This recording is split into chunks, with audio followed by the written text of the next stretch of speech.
Feeling overwhelmed. Mind racing a million miles a minute. We've all been there. It feels like you're trying to solve 1,000 puzzles at once, and none of the pieces fit. Stress, anxiety, and just the constant noise of modern life can really take a toll on our inner peace. But what if I told you that you have the power to quiet that noise, to find your center, and to feel calm and in control again? It's not about flipping a magic switch, but about learning simple, powerful techniques that you can use anytime, anywhere. Today, we're going to dive into 5 incredibly effective ways to calm your mind. These aren't just quick fixes. They're skills you can build to create lasting peace and resilience. So take a deep breath, settle in, and let's explore how to bring some tranquility back into your life. First up, let's talk about the power of your own breath. This is method number 1, the 4-7-8 breathing technique. It sounds simple, and it is, which is what makes it so brilliant. This technique was popularized by Dr. Andrew Weil and acts as a natural tranquilizer for the nervous system. Here's how you do it. Find a comfortable place to sit or lie down. First, exhale completely through your mouth, making a gentle whoosh sound. Then, close your mouth and inhale quietly through your nose for a count of 4. 1, 2, 3, 4. Now, hold your breath for a count of 7. 1, 2, 3, 4, 5, 6, 7. Finally, exhale completely through your mouth, making that whoosh sound again for a count of 8. 1, 2, 3, 4, 5, 6, 7, 8. That's 1 full cycle. You'll want to repeat this for at least 3 to 4 cycles. Why does this work so well? By extending your exhale longer than your inhale, you activate your parasympathetic nervous system, which is your body's rest and digest mode. It tells your brain and body that it's safe to relax. It slows your heart rate, lowers your blood pressure, and gently pulls you out of that fight-or-flight response. The next time you feel a wave of anxiety or your thoughts are spiraling, just try a few rounds of 4-7-8 breathing. It's a powerful anchor that brings you right back to the present moment. Our second method is something I like to call a brain dump. When your mind is cluttered with to-do lists, worries, and random thoughts, it's like trying to work on a desk covered in papers. You can't focus on any one thing. A brain dump is the act of getting all of that mental clutter out of your head and onto paper. Grab a notebook and a pen, or even open a note on your phone. Then just start writing. Write down everything that's on your mind. Don't worry about grammar, spelling, or making sense. Just let it flow. Worried about a work deadline? Write it down. Remembered you need to buy milk? Write it down. Feeling sad about something? Write it down. The goal isn't to solve these problems right now, but simply to externalize them. By writing them down, you're telling your brain, "I've got this noted. You don't need to keep reminding me." This simple act frees up so much mental energy. You can look at your list and see that most things aren't as urgent or scary as they felt when they were just swirling around in your head. It creates distance and perspective. You can then organize your thoughts, prioritize tasks, and let go of the things you can't control. Do this for 5 or 10 minutes whenever you feel overwhelmed. It's like a deep clean for your mind. Moving on to our third technique, engage your senses with the 5-4-3-2-1 grounding method. When we're anxious, our minds tend to get stuck in the future, worrying about what might happen, or in the past, replaying events. This technique pulls you back to the present moment by using your 5 senses. It's incredibly simple and you can do it anywhere without anyone even knowing.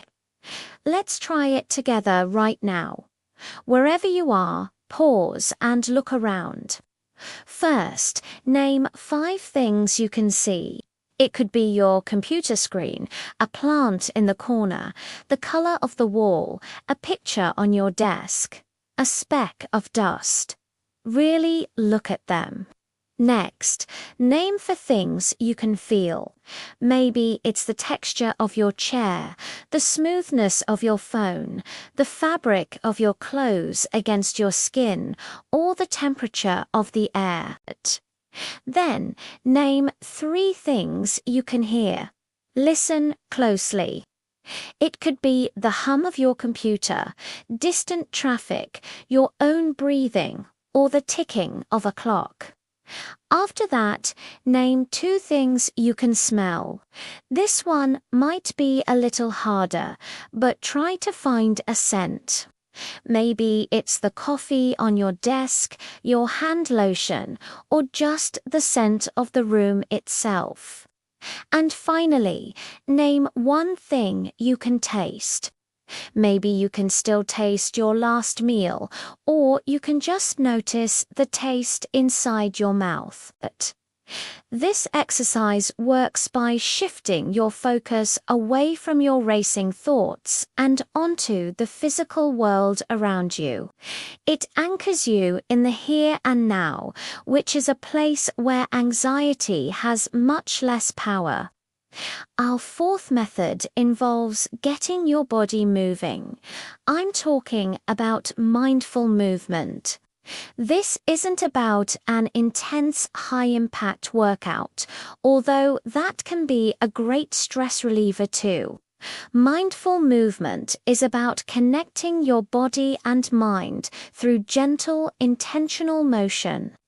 This could be a slow walk, gentle stretching, yoga, or even Tai Chi. The key is to pay attention to the physical sensations as you move. If you're going for a walk, don't just rush to your destination. Instead, focus on the feeling of your feet hitting the ground. Notice the rhythm of your steps. Feel the air on your skin. If you're stretching, pay attention to which muscles are lengthening and where you feel tension. The point is to be fully present in your body. When you do this, it's very difficult for your mind to be simultaneously worrying about other things. Exercise in any form releases endorphins, which are natural mood boosters. But mindful movement adds that extra layer of calming the nervous system by promoting a state of relaxed awareness. You don't need a gym or any special equipment. Just find a small space, put on some calming music if you like, and move your body in a way that feels good to you. Even just 10 minutes of mindful stretching can make a world of difference. Finally, our 5th effective way to calm your mind is to practice gratitude. This might sound a bit cliché, but there's a huge amount of scientific research to back it up. When our minds are stuck in a negative loop, focusing on problems and what's going wrong, it fuels anxiety and stress. Gratitude actively shifts your focus to what's going right. It rewires your brain to look for the positive. Here's a simple way to practice it. Every day, maybe before you go to sleep or first thing in the morning, take a few moments to think of 3 specific things you are grateful for. Don't just say, "I'm grateful for my family." Be specific. "I'm grateful for the funny text my friend sent me today." "I'm grateful for the taste of my morning coffee." "I'm grateful for the feeling of the sun on my face during my walk." The more specific you are, the more you'll feel the positive emotion associated with it. Keeping a gratitude journal can be a really powerful tool. Writing these things down reinforces the positive thoughts. Practicing gratitude doesn't mean you ignore the problems in your life. It just means you don't let them be the only thing you see. It creates balance and reminds you that even on hard days, there is still good in the world and in your life. This shift in perspective is a long-term strategy for building a more resilient and peaceful mind. So there you have it, 5 practical, effective ways to calm your mind. Let's do a quick recap. We have the 4-7-8 breathing technique to calm your nervous system, the brain dump to clear out mental clutter, the 5-4-3-2-1 grounding method to bring you back to the present moment, mindful movement to connect your body and mind, and practicing gratitude to shift your focus to the positive. Remember, these are tools. The more you use them, the more effective they become. You don't have to do all of them every day. Find 1 or 2 that resonate with you and start there. The goal isn't to never feel stressed or anxious. Again, that's just part of being human. The goal is to know that when those feelings arise, you have a toolkit ready to help you navigate them with more ease and control. You are more powerful than your racing thoughts. Thank you so much for spending this time with me today. I hope you found these tips helpful. If you did, please give this video a like and consider subscribing for more content on well-being and personal growth. And I'd love to hear from you in the comments which of these techniques are you going to try first? Or do you have another go-to method for calming your mind? Let's share and learn from each other. Take care, be kind to yourself, and I'll see you in the next video.